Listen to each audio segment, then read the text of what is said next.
Over to you, Christina. Glad to have you. Thank you so much, Nate. So it's always nice to be able to come hang out with everyone at CTE. So as hopefully everyone is in the session for identifying your instructional expiration date. If not, too late, you're stuck here. All right. As was mentioned, my name is Christina Schwobel. I'm the Science and Computing Librarian here at the library. In case you're ever looking for my office, it's just downstairs one floor, because we're built backwards at the library here. All right. So today, I'm going to talk about a few things, and we're going to talk about things like change. Things like what causes an expiration date, types of expiration dates, what can we do about it, and then, of course, we have to have some kind of activity. So I call this a workshop because I'm going to make you guys do some work. All right. And in case you guys ever see a question on the slide, that means you guys get to have where you're participating. Congratulations. Again, putting everyone to work. All right, so how many of you guys change what you're teaching from semester to semester or year, one year to another? Raise your hand. All right, what kind of things are you generally changing out? You can just shout it out or again raise your hand if you want. Like activities that didn't work very well last time. Perfect. Anyone else want to? I was going to say the same thing. Anything that didn't work well or any mistakes that I made. They're not mistakes, they're learning opportunities. More current articles. Yeah. Yes, more, because of course things change. Hence the big change sign. All right. And again, so what's causing you to make those changes? We already talked about that. Anything else that you guys had that was kind of causing some of those? Yes. Yes, a new edition of a textbook or anthology. Yes, always have that new chapter that they insert. That means you have to buy the textbook again. All right, yeah, so there's a lot of good things that we are going to be mentioning here that we guys already covered. Perfect. You guys are doing part of my lesson for me. All right, so here is a really old thing from 1964 talking about obsolescence, because change is not new, right? This is something that's been going on for a long time. And so it's talking about the idea that schools are threatened by obsolescence in knowledge and teaching practices, that there's inefficiencies, some of them ineptitude, we've seen sometimes bigotry, other problems.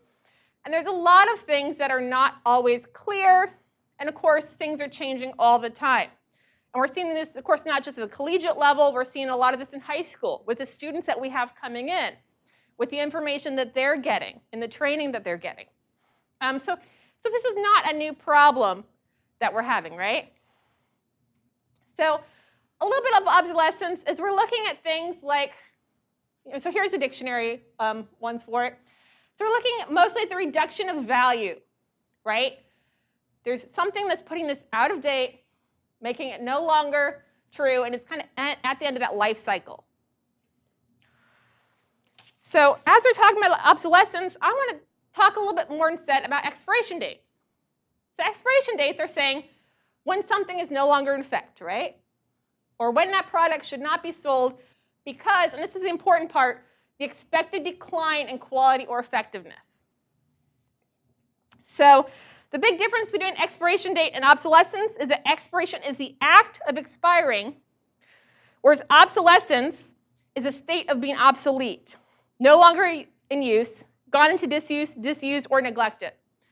So it's one of them is kind of on its way out while the other one is just kind of done, right? All right. So looking at expiration date, what kind of things causes expiration date? We have changes to field-specific knowledge. So it used to be, we all thought dinosaurs had these scales or these other things and they looked a certain way. Well, guess what? They now think that most dinosaurs actually had feathers. Kind of changes, right? You know, T-Rexes don't quite look the same as they did maybe when we were growing up. So you'll frequently have where field-specific knowledge will have some of these changes over time when new discoveries happen or other things come into place. Changes in rules or regulations. Can any of you guys think of some new changes that have happened recently in rules or regulations? Things like COVID, right? Right. All of a sudden, all of us were sitting there working from home, and we weren't expecting that. Or things like copyright. I mean, there's that joke that we make in the libraries where every time Disney has a new product or gets ready to have something expire, copyright law changes. So You have a lot of times where you'll have those changes in rules or regulations, or heck, even the Animal Welfare Act. So all these different things, again, depending on your discipline, are really going to make a difference to what information might be happening. You also have shifts in teaching methods or practices. And some of those might be things like flipping the classroom. So a lot of things aren't going to necessarily be the same because you might find things that work better for you or better for your students in classes. Perspectives change. This could be social, cultural, intellectual, emotional. All kinds of things are going to happen, and that might be laws. That might be just these shifts in how things are happening. I mean, it was less than 100 years ago when you couldn't have multiple people in the classroom that were black or white. You had to have segregated classrooms. That was less than 100 years ago, which is really weird to think about, right? So you have all these different changing perspectives that are going to happen. You're also going to have changing trends.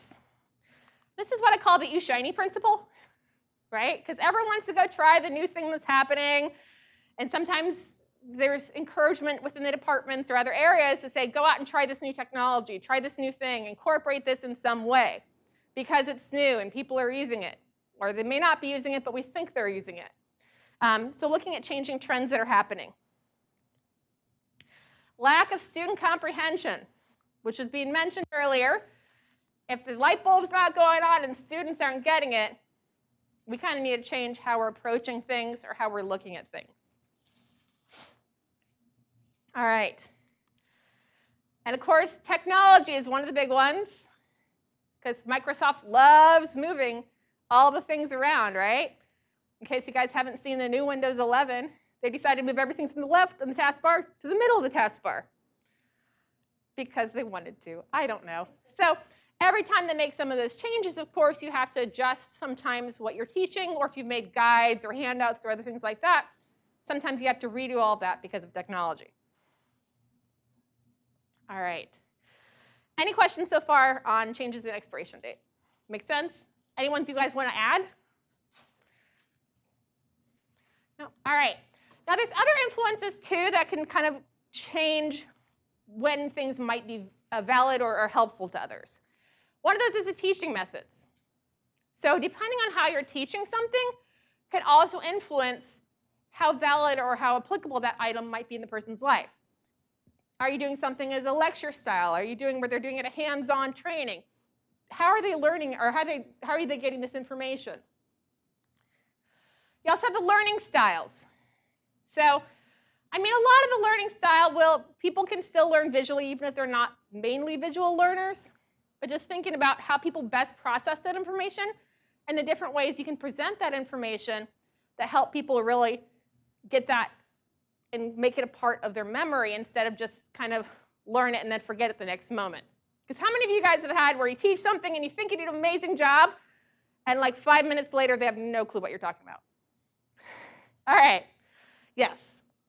And sometimes it's not you. Just letting you know. It's not always you guys. Sometimes it just happens. All right. So what is a fact or skill that you guys learned in school that is still relevant today? And again, raise your hand, shout it out. Yes? Students learn better, or people learn better when they do something than just seeing it. Exactly. Anyone else? Math. Math. Yeah, a lot of math is still true. It's kind of nice. I forgot most of the formulas, but math is still good. All right, so how did you learn it? What teaching method did you guys learn those things? It depended on the teacher. A lot of times lectures, worksheets, try it out, practice the homework. Try it out, do homework. And then did you learn some of that with the hands-on? Yeah, so practice and experience. What's a fact or skill you learned in school that has expired and is no longer relevant? Cursive writing. Pluto. Oh, yeah. Poor Pluto. It did not deserve that downgrade. Anything else? All right, so how did you guys learn that? Cursive writing, of course, you were practicing it. Pluto was probably just taught. Here's a fun one. The mitochondria is the powerhouse of the cell. I mean, how many of you guys remember that, right? Apparently not. So, yeah, so there's a lot of things that can change over time. All right. So there's a few different types of expiration events, or kind of different levels that I'm going to put for those expiration events or items. The first is like running shoes. So I don't know if you guys know this, but running shoes actually can expire and go bad. So after a while, it's actually good to switch out your running shoes just because they're no longer giving you the good supports you can use. Now, this means that this is something that's still usable. It's just maybe not optimal for its original purpose anymore. And there's a lot of things that we're still teaching that are still usable and okay, but maybe we could think about switching those to something else. Then we've got the good old moldy oldies. These are those ones that kind of had their uses in the past. They're no longer quite as relevant in their current form, but you can use it to feed new ideas and get some growth out of that still.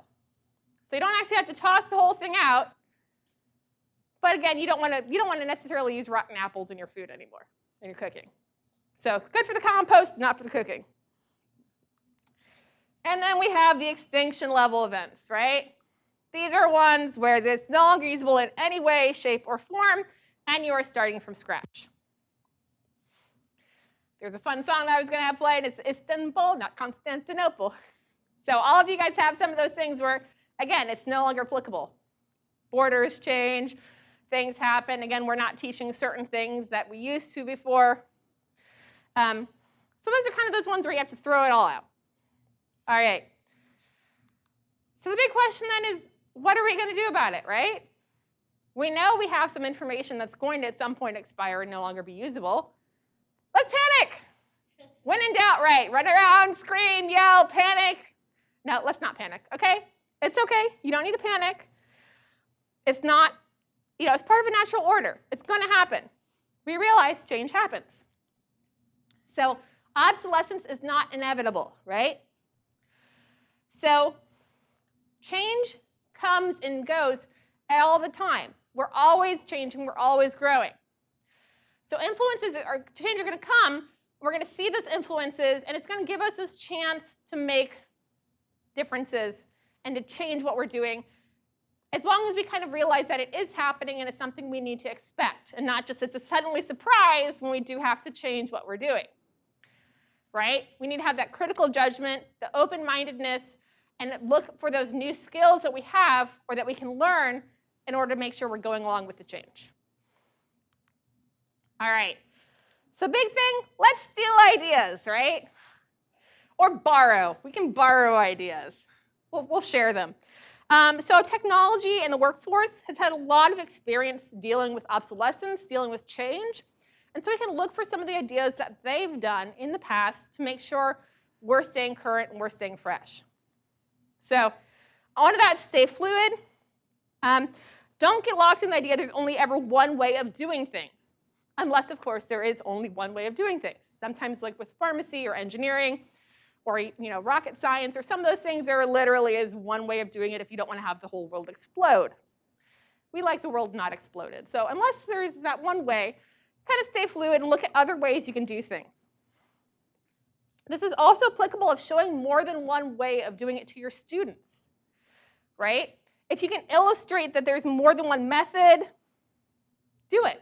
If there's workarounds, if there's other things, if they're saying, hey, I'm going to show you the general idea, and then you just have to apply it to that technology no matter how that technology changes, that's going to let that information or knowledge go for longer than if you just show for an individual, for instance, database, had click here, click here, click here. Take what will transfer, right? Everything may not be exactly what you originally taught, but there's a lot of things you can carry over still. So take that good parts, cut out what doesn't work, and then reevaluate from there.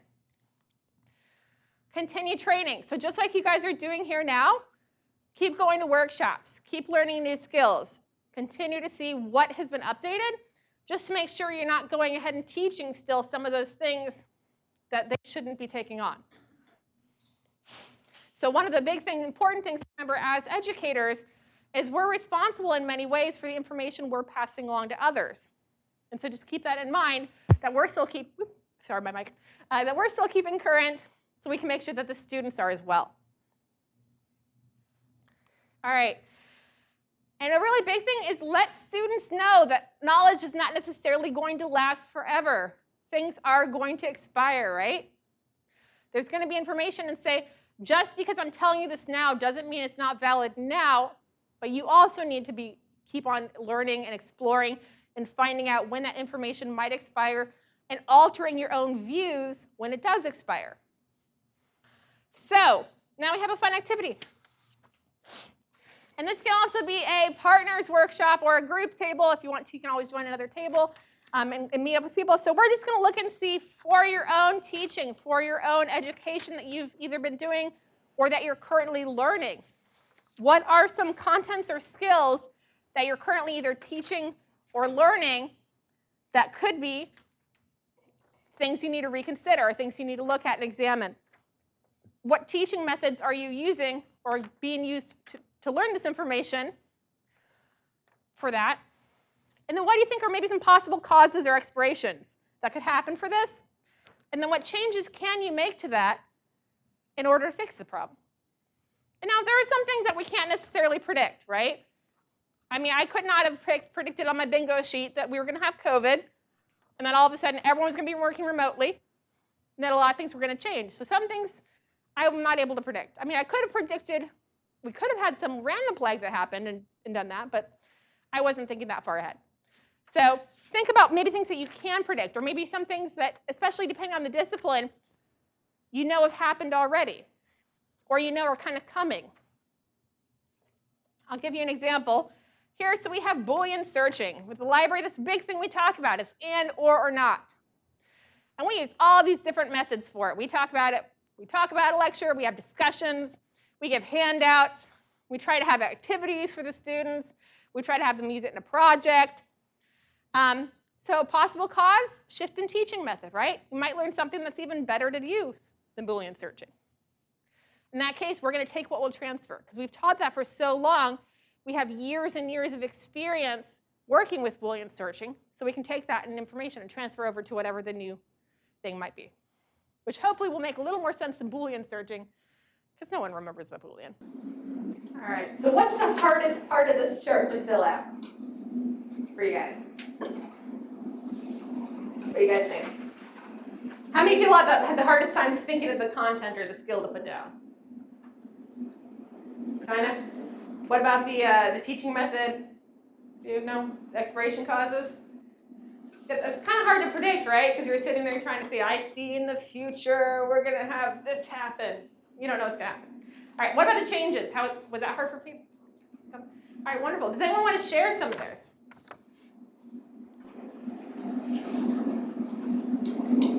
I did first aid. Okay. And CPR, and that's always changing between the number of compressions, the appropriate number of breaths, the depth of the compressions. And so as there are advances in the research and even the equipment that's available, you just have to adjust and move on. So what's the change that you could possibly do for when you're teaching that or working with that? I let them know that if they've had it before, it's likely that what I'm teaching them is slightly different, but the technique will not change, and the execution of the techniques usually don't change. Wonderful. I put leadership as a skill, and I picked lecture, discussion, scenario-based as teaching method.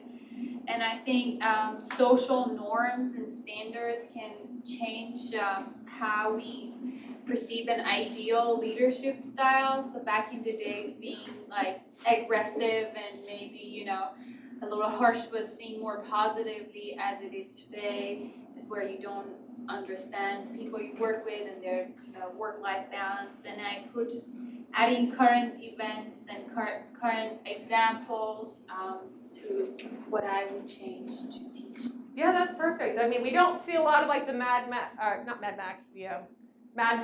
examples of leader. That's not the goal we're shooting for anymore with leadership. So definitely a great example.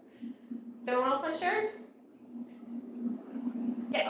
I did so like package specific like coding practices and syntax, where it's kind of it's important to think about as things change, and like we've seen things change just over the last couple of years in terms of like for different types of analyses, where to go and what tools to use. But in terms of like as an expiration and then like changes to make is both updating regularly and make sure you're staying on top of like what's best practices and accepted kind of like in fields more broadly, as well as focusing kind of on under the hood or providing like base alternatives rather than so students are not so attached to a particular tool but more the skill like more broadly.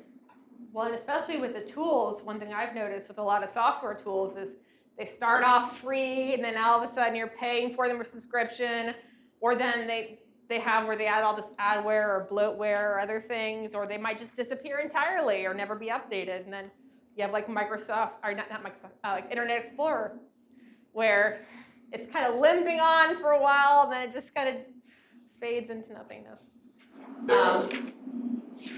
Perfect. Yeah, sorry. I just think based off that, the what we use in our lab, the like software that we use is open source, and so it's nice that it's free in that way. But it also means that packages like that's once a person or group decides to stop maintaining it, then maybe it just doesn't exist anymore. And so being prepared like that changes, and having somebody to think about that. Yeah, and that's especially a big problem because then if it's not being updated, you have all the security risks of are you still going to be using it. Wonderful. Thank you. Anyone else want to share theirs?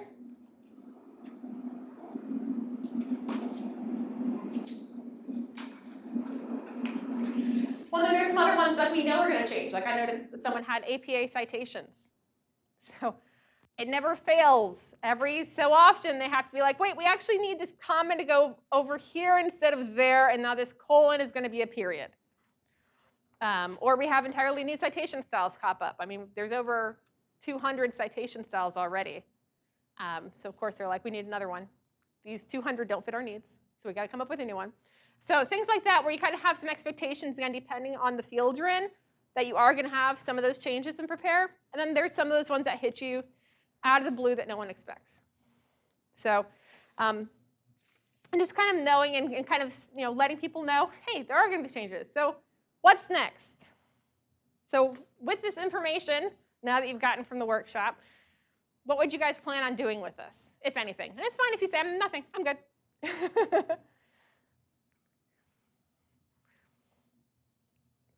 So I've actually started adding sometimes almost a best if used by to my information. Because I'll frequently have, we have this reoccurring scavenger hunt, for instance, that comes in every year to the library. And it's been used since before I came to the library. When we used to have a Mac lab at the library, we don't. And so all this information is no longer in use, but of course it's this legacy guide that just keeps on getting passed along and people still somehow pick it up somewhere. We've been trying to track down where this is hiding. It's like a ghost, it just pops up everywhere. And so then we keep on saying, well, this is outdated, so let's not use this. So that way when I'm sharing information, when I'm sharing slides, when I'm sharing some of that stuff, I sometimes put a little, this might be good just, or at least this was when you created the information. So this was created maybe in 2019, or this was created in 2022. So if you're looking at it 5, 10, 15 years down the road, you at least know that information and know when that was created or shared.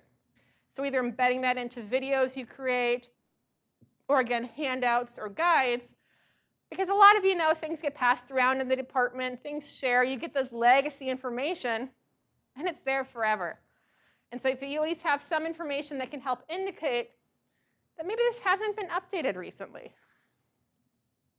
Things of that nature.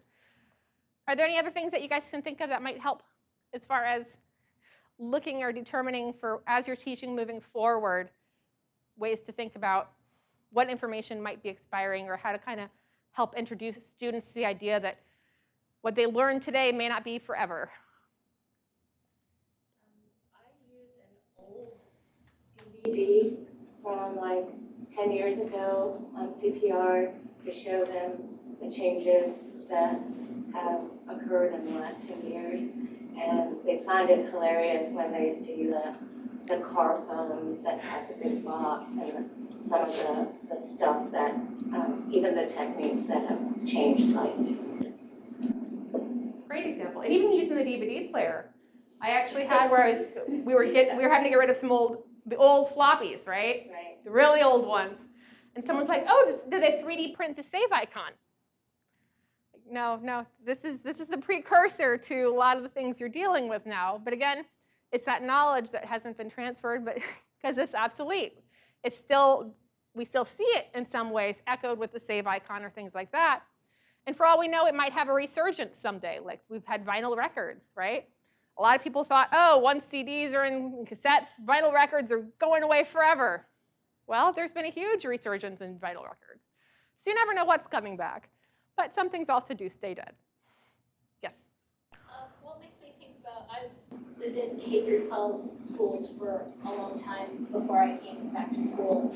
And the standards for education are so much more skill-based than fact-based. Like they no longer have standards about which facts you're supposed to be learning exactly, or it's more about this is how you're supposed to be learning about writing. You're learning about verbal communication. You're learning about how government systems work in general rather than specific governments. And so I think that sometimes in higher ed, we get so specialized in our own little specialties that we don't focus on the bigger skill building. And so I think that sometimes things get outdated faster, but maybe more of a focus on having our students find the current facts, find an article that can't be more than 5 years old to do this project. But like as a class, we're going to learn about in general, but I want you to go find the newest information about this topic. Yes? Yeah, but I also think like drawing attention to changes like the old DVD, or I teach history, so I have slides that show the tables of contents from our textbook from editions past to demonstrate how things have changed, yet how things have also stayed the same. And so I think in the future I can just be more conscious about really drawing attention to how the information has changed, and you know, and I'll often ask them to find a recent source, but to also look at a source from the 1960s and ask them to compare. It's very jarring sometimes when you're comparing. Like the 1960s, like, are there any footnotes in here? Does this person have any evidence of what they're saying? No. So, like, how has that changed? Yeah. So, and to just sort of take the veil off of it and make it apparent. Well, we don't need evidence. I mean, we don't need research. You don't need to prove what you're doing. But yeah, it is really jarring, and I like that for each discipline too. You're going to have different things where you can see some of those huge schisms, and especially if you look at certain years, depending on the discipline area, you're going to see those wide divides between what was acceptable or what was common knowledge and what now is.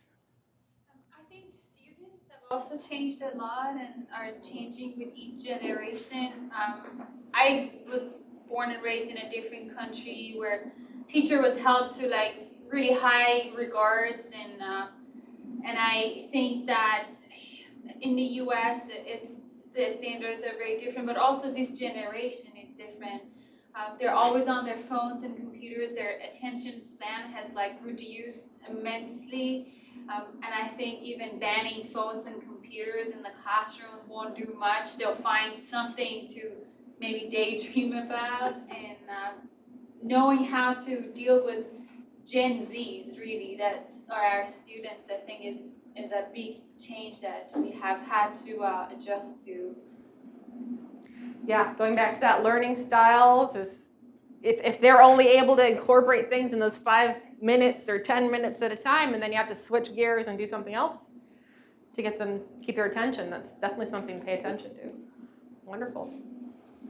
So, yeah, so these are all just things, again, to start thinking about and just to explore, just to make sure that Because we want students to get the information, right? We want them to be able to learn things and to pass that along. I mean, we're not necessarily just standing up here talking just for the sake of talking. I mean, I don't know anyone that wants to just teach just so they can stand up there and just teach, right? It's not like you're getting a big paycheck for that. So you want to inform the students. You want to help them. And so just realizing kind of how the best ways to do that. And then again, thinking about what, maybe what's in the past has changed. How many of you guys have had like one of the running shoes example? How many of you guys have had like a running shoe thing happen? What was yours that changed, the running shoes changed? Oh, just the running shoes. Oh, just the running shoes. So how many of you guys have had something where, you know, information changed, you can still kind of use the old information, but... So I have an example. Yes. So I do academic advising, like I was mentioning earlier, not necessarily teaching, and each year a student comes in, that's like their catalog year. So if like public health changes their requirements, or like my major change, like biology, they used to accept like stat 201 or higher, now they only want statistics 205. So it's like the students have to go, even if they have like stat 201, they have to go back and take stat 205. So Oh, they're not grandfathered? Mm-hmm. Oh, wow. It depends on who you catch at graduation, you know, it does a graduation check.